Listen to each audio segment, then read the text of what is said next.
In the languid heat of an August night, the town of Springwood lay blanketed under a mirthless moon. Elm Street, the heart of this small, sleepy town, harbored a deadly secret.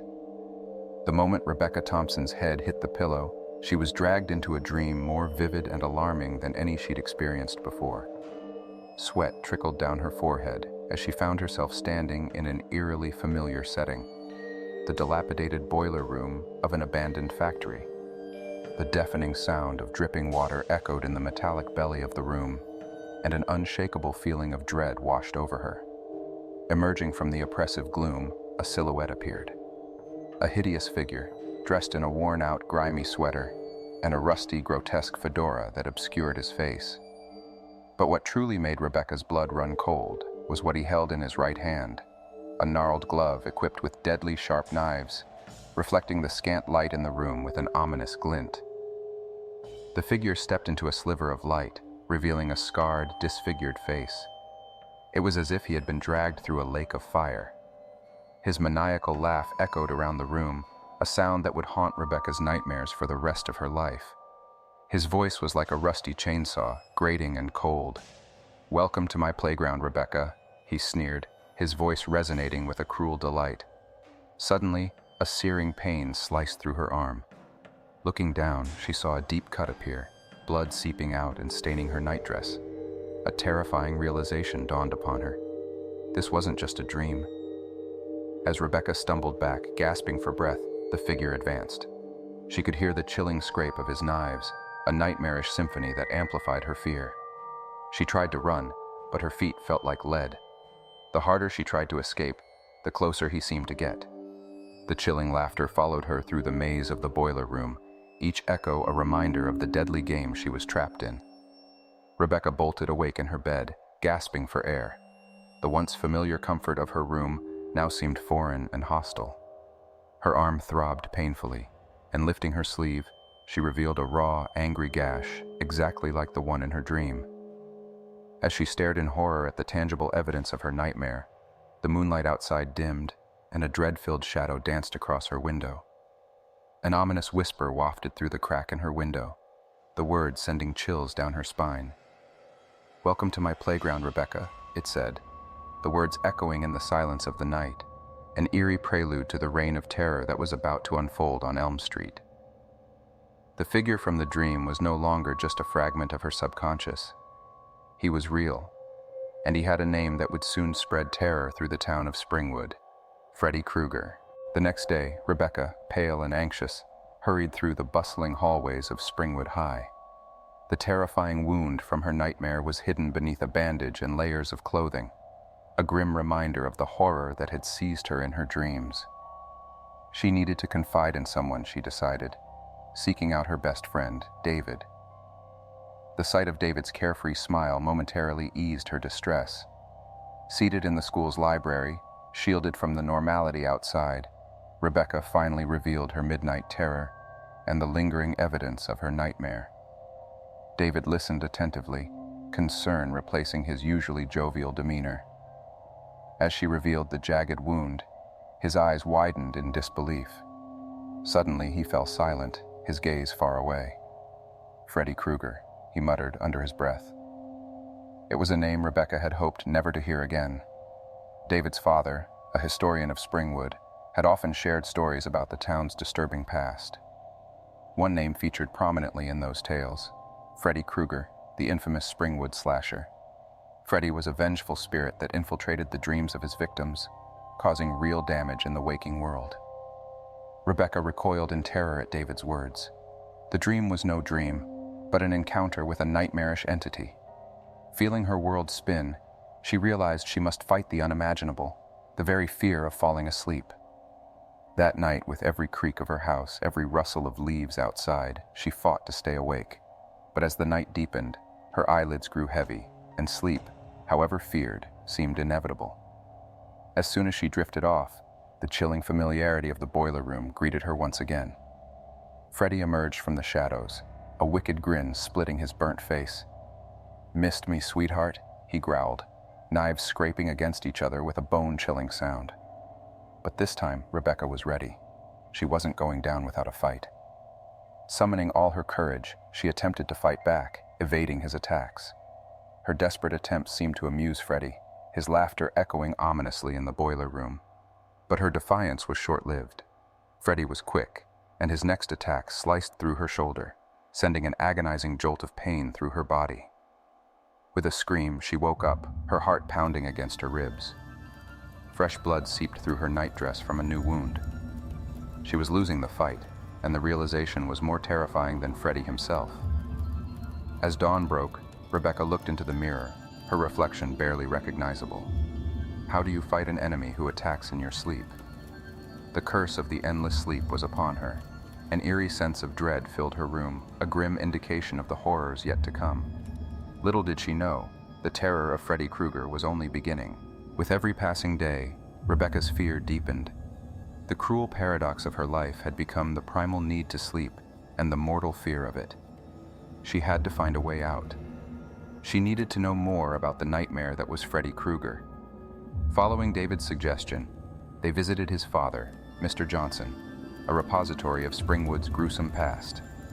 Inside the dusty library of the Johnson house, they dug through old records, books, and newspapers, unveiling the grotesque history of Freddy Krueger. Freddy was a man once, born into the heart of Springwood, an outcast and a misfit. As a child, he was subjected to unspeakable cruelty, the scars of which transformed him into the Springwood slasher. After his gruesome demise in a fire set by the vengeful parents of Springwood, Freddy returned as an even more terrifying entity, infiltrating dreams and turning them into deadly nightmares. Rebecca shuddered at the horrifying tale. The scarred, disfigured man who tormented her was once a victim himself, his life a twisted mirror image of the monster he had become.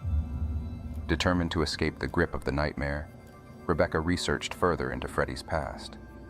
She stumbled upon a detail Mr. Johnson had missed, a clue that could potentially help her.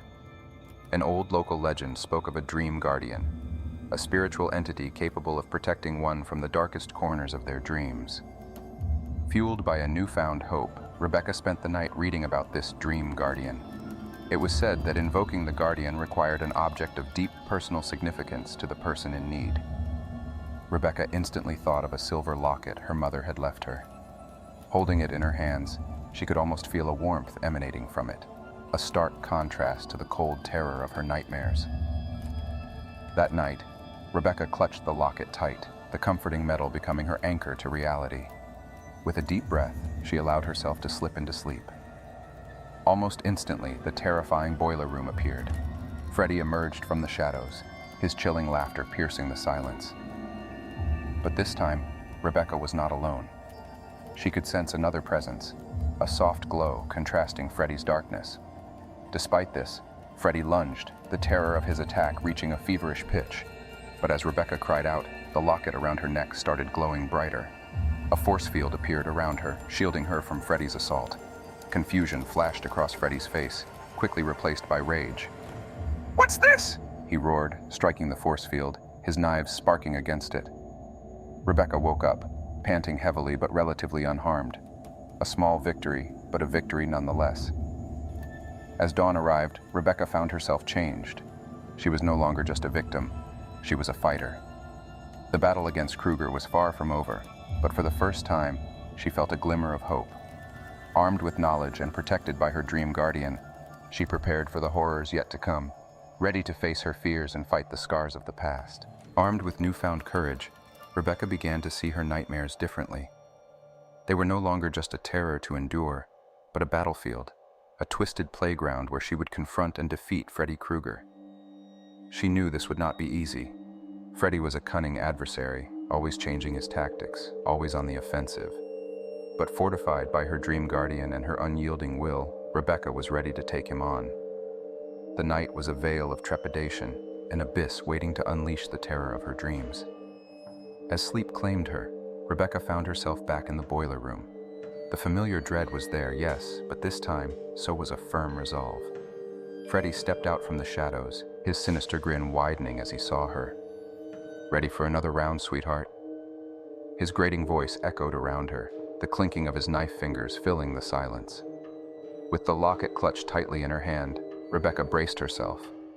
She was not just surviving anymore, She was fighting back. As Freddy lunged at her, the protective barrier flared up, deflecting his attack.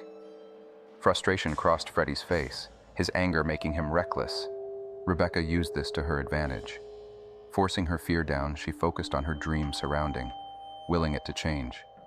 She imagined the boiler room morphing into a tranquil meadow, her mind wrestling against the terror that Freddy embodied. With a flash of light, the grimy, rust-filled boiler room dissolved, replaced by a serene meadow basking in the soft glow of twilight. Freddy seemed disoriented for a moment, giving Rebecca the opportunity to attack. She willed a weapon into her hand, a sword made of the same light as her shield. Her first swing missed, Freddy dodging with an agility that belied his grotesque appearance. His knives clashed against her sword, the impact sending a shockwave through the meadow. Rebecca fought with all her might, matching Freddy's strength with her determination. Her dream world was a battleground, and she was its warrior. Despite her efforts, Freddy managed to land a blow, cutting her arm. Rebecca winced in pain but fought on, swinging her sword with more force. The battle was brutal and exhausting, but with each clash, each parry, she could see Freddy growing more frustrated. Eventually, she managed to land a solid hit, slashing Freddy's arm. He howled in anger and pain, disappearing into the night before she could land another hit. Rebecca woke up, sweating and panting but triumphant. Her arm bore a new wound, a painful memento of the dream battle. But for the first time, Freddy bore one too. As she tended to her wound, Rebecca knew she had won a battle, not the war. But her fear of Freddy was diminishing, replaced by a determination to end the nightmare. With each dream, each fight, she was getting closer to defeating Freddy Krueger, turning the tables in her favor. In the dim morning light, Rebecca looked at her reflection. Her face was pale, eyes shadowed, but there was a new fire in her gaze. The battle in the dream world was far from over, but she was ready. Freddy Krueger had met his match, and she was not going down without a fight. Night after night, Rebecca's dreams transformed into battlegrounds, and each confrontation with Freddy was fiercer than the last. Yet with every encounter, Rebecca grew stronger, her control over her dream world more refined. Her locket, her dream guardian, never left her side, a beacon of light against Freddy's darkness. But she knew the final face-off was approaching, a battle that would decide her fate and the fate of Elm Street. In the daytime, Rebecca's life was a blur.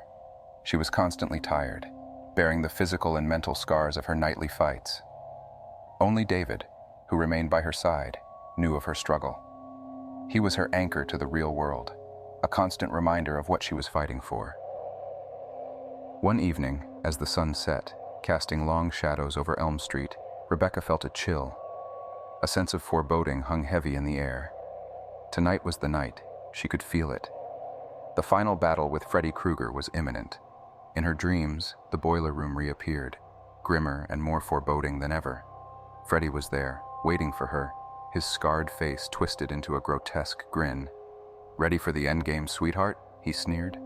With a deep breath, Rebecca summoned her protective shield, the peaceful meadow replacing the boiler room. But Freddy was ready.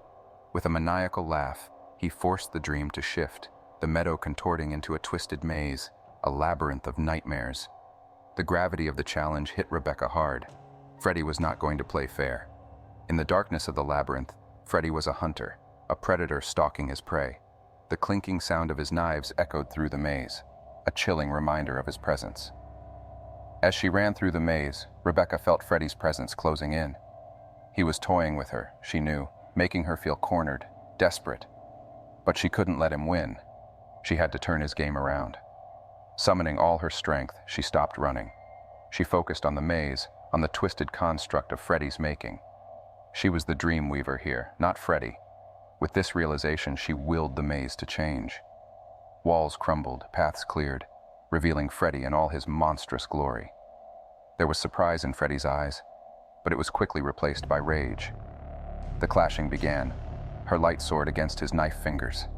The labyrinth echoed with the sound of their battle, a dance of terror and courage. Freddy managed to land a blow, the pain white-hot against her side. But Rebecca retaliated, slashing her sword across Freddy's chest. He roared, stumbling back. She could see him weakening, his control over the dream waning. Rebecca woke up, the victory bittersweet. She was hurt, but she had also wounded Freddy, breaking his control over her nightmares. As dawn broke over Elm Street, Rebecca knew the final chapter of her terror was yet to come. But she was ready to face Freddy Krueger in the final showdown, ready to end the nightmare that started on Elm Street. The day before the final confrontation was a haze. Rebecca spent it in quiet solitude, mentally preparing for the battle to come. She felt the weight of her task, the future of Elm Street resting on her shoulders. As the sun set, she held her mother's locket close, finding solace in its warm touch. As sleep took hold, the transition to her dream was almost instantaneous. The boiler room, the nexus of her nightmares, was as grim and menacing as ever. Freddy Krueger, despite the visible wounds from their previous battles, appeared more menacing than before. His dark laughter filled the air, creating an eerie melody of terror. "Welcome to your final nightmare, sweetheart," he growled, his disfigured face twisted into a sadistic smile. Rebecca steeled herself, summoning her dream world. This time, instead of a peaceful meadow, she chose the familiar surroundings of Elm Street, her home ground. Freddy seemed to grow stronger in this setting, his dark aura spreading like a poisonous cloud. He lunged at her, his knife fingers slicing through the air. The battle was vicious, Freddy's onslaught more brutal than ever before. His hits were precise, his movements unpredictable. But Rebecca fought back with all her might, using her familiarity with Elm Street to her advantage. She weaved through the structures of her dreams, her sword clashing against Freddy's knives. They were evenly matched, each blow countered, each attack met with equal force. At one point, Freddy managed to disarm her, the light sword dissipating as it flew out of her hands. Rebecca could see the triumph in Freddy's eyes, but she wasn't defeated yet. Remembering the strength of her dream guardian, she forced her fear away and charged, grabbing onto Freddy. Freddy seemed taken aback by her sudden assault. He tried to shake her off, but Rebecca held on, the glow from her locket intensifying. She could feel the warmth spreading, a protective barrier forming around them. Freddy writhed in pain, his screams echoing through Elm Street. "Enough!" he roared. His form started to dissolve, his screams gradually fading until he was completely gone. As his presence disappeared, the dream world began to shift. The nightmarish aura of Elm Street faded, replaced by a comforting calmness. Rebecca woke up, gasping for breath, her body soaked in sweat. But there was a peaceful silence around her. The menacing weight of Freddy Krueger lifted. She felt an overwhelming relief wash over her. The nightmare was finally over. In the first light of dawn, she stumbled to the mirror, her reflection staring back at her. A victorious warrior looked back, a survivor of the nightmare on Elm Street. Freddy Krueger was defeated, his reign of terror ended by a courageous young woman. As the sun rose, bathing Elm Street in a golden hue, Rebecca knew she had changed. She was stronger, braver, a defender of her world, both real and dreamt. She had faced the horrors of her nightmares, fought the darkness, and emerged victorious. The nightmare was over, but her story, the story of Rebecca, the Nightmare Slayer, was just beginning.